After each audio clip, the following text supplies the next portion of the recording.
the clarity of water, or how much light can enter a water body, and it's measured in NTUs. What you're seeing here in this picture, of course, is an incredibly murky body of water. And this is just to show that there are different ways for that water body to become murky. That is not exclusive to New York City at all. The reason, however, of course, might be different. Usually in our case in New York City, it is because of combined sewer overflow. In other parts of the United States and really across the world, depending on where that water system is, it most likely is due to other sources such as soil, sediment. We'll get into all of that in just a second. So this is directly affected by the amount of total suspended solids, or abbreviated as TSS, as well as total dissolved solids, TDS. The difference between these two is that total suspended solids is that the solids that are in that water, you can visibly see it, which is what you're seeing in this picture, right? So those are like literal objects, particles that are floating around in this water body. Total dissolved solids, that actually refers to salts, other minerals that have dissolved in this water, where it might not be something that you see. However, it can affect the amount of light that can penetrate into that water due to refraction. All of this total creates the muddy appearance of a water body. The higher the total suspended solids, the more light bounces off those particles, which also means that the amount of light that can reach the bottom reduces.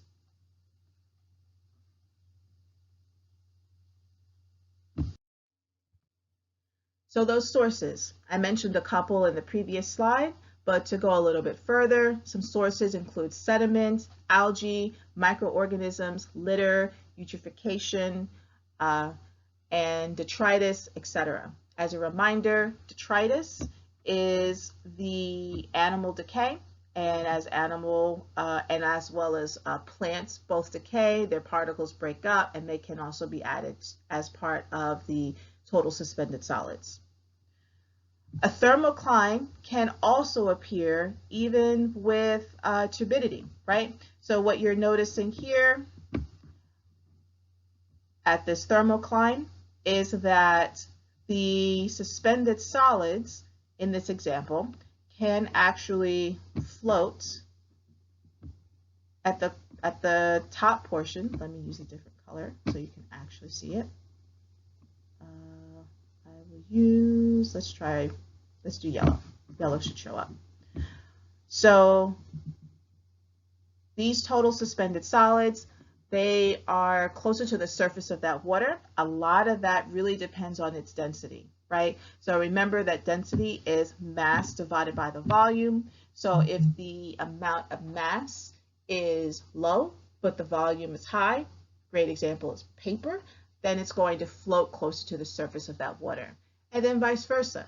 If the volume is low, but the mass is high, then it's going to sink. So think of like a rock, right? So between the amount of, if there is, for example, a lot of heat, which is what you're seeing here, then that too can actually affect the amount or the mixing of those total suspended solids. Reason being is that it depends on, first it depends on what kind of water body you're thinking about. So let's take a freshwater system, which is much more affected by changes in temperature. If you have a freshwater system and there is a fair amount of total suspended solids and it's hot outside, there's a higher likelihood that those total suspended solids could turn into total dissolved solids. It could break apart because the water itself is heating up, much like as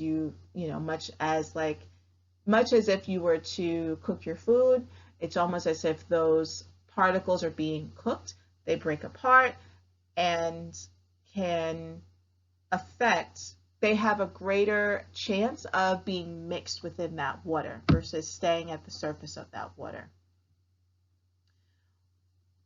With our thermocline, if there's no heat, or rather if the environment, the atmosphere stays pretty static or stays the same, then there's a higher chance of a thermocline to form. So you'll also notice here at the bottom portion that some of those solids have just completely sunk to the bottom. You just sank to the bottom of that waterway. There's very little to no mixing at all. Therefore, let me use a different color. I'll use black.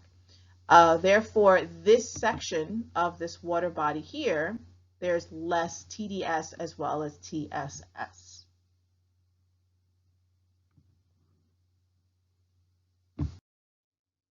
So what affects turbidity? I mentioned a couple before, right? So heat is one of them, or rather temperature. Salinity can also affect the concentration. So if let's say, for example, we're talking about a brackish water system. Remember, that's a mixture of fresh and salt water into one water body. If, let's say, it snowed outside, and so in New York City, we lay our salt on the ground consistently, usually all day and or all night, depending on how long it snows, to de-ice our roadways. Once that salt, as that snow melts, flows down into the nearest waterway, of course, you're adding more salt ions to that water. If that water already has a fair amount of total suspended solids, those salt ions will bond with the TSS and can increase its density and therefore fall to the bottom of that waterway. This could be good or bad, right? So if it falls to the bottom of the waterway, that could mean that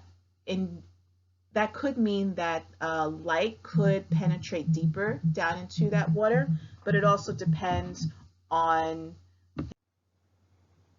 So not only can salinity affect the turbidity of a waterway, also the weather itself, right? So I mentioned the snow, but rainfall can increase mixing and increase the stream flow and resuspend our particles here. Let me fix that.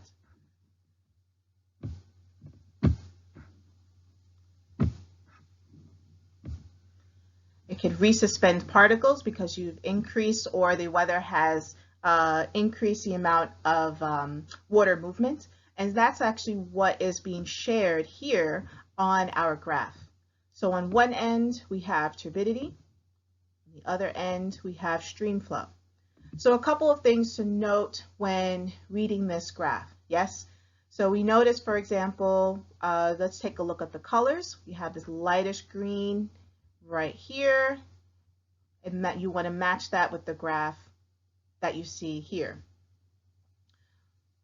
The green part that you see going from left to right, you want to only look at this portion of your graph.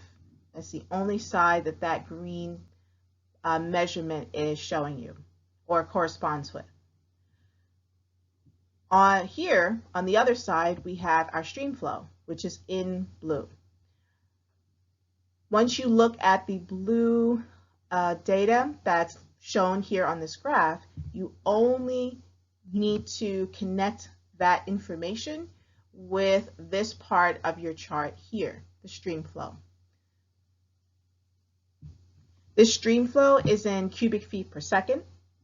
And stream flow essentially is just how fast or slow this water body is moving, right? So for example, if we were to, I'm going to erase a few of these off of our graph so we can see.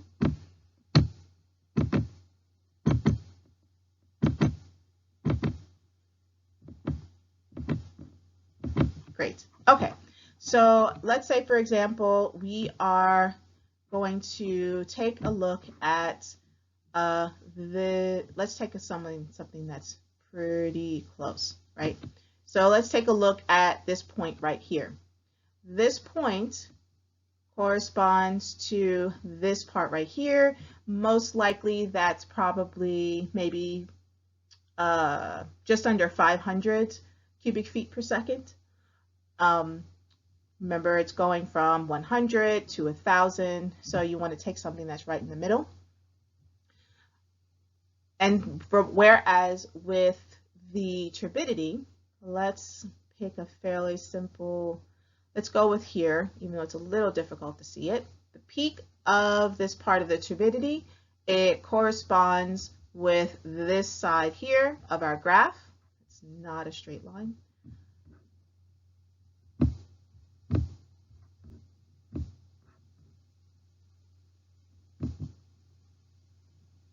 That's worse, but that's okay. So this graph here, most likely, because it's between 1,000 and 1,200, most likely is around, let's say 1150, right? So this is 1150 NTUs. Now, the next thing to take note of, yes, it doesn't even look like there's any sort of pattern on this graph. There actually is. There are a couple of patterns, yes? So first, before we even start looking at the patterns, let's look at what this graph is actually showing us. And let's take a look at the stream flow. So you'll notice all of these peaks, right? So you have a peak here, you have a peak here, and before then, I'm only picking a couple of them. Here, right? Here.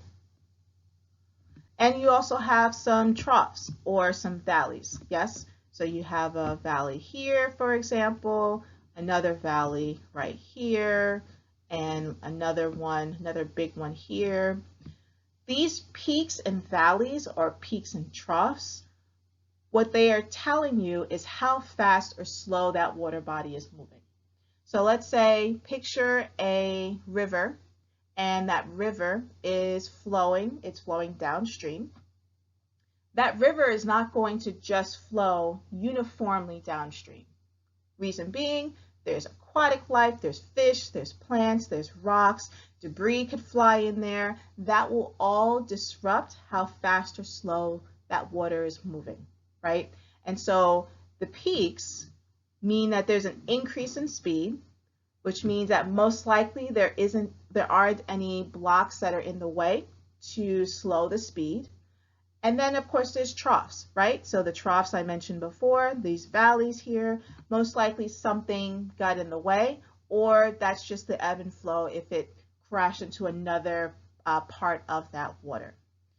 So just to take note of too, what might seem a little confusing are these peaks and troughs. The way that stream flow is measured, there's a couple ways that's done, and I didn't talk about this during our class. One way is to just literally stick a probe into a water body, right? So this probe, this person is holding a long metal tube, and it's usually on the thinner side. That tube is attached to some sort of electronic device. It's a reader. You stick the tube in the water, and so you have water that's flowing around this tube. And it can measure, based on how sensitive this tube is, how fast or slow that water is colliding into that tube. So that's one way, right? So that's the quick and dirty way of measuring stream flow. The more sophisticated way, or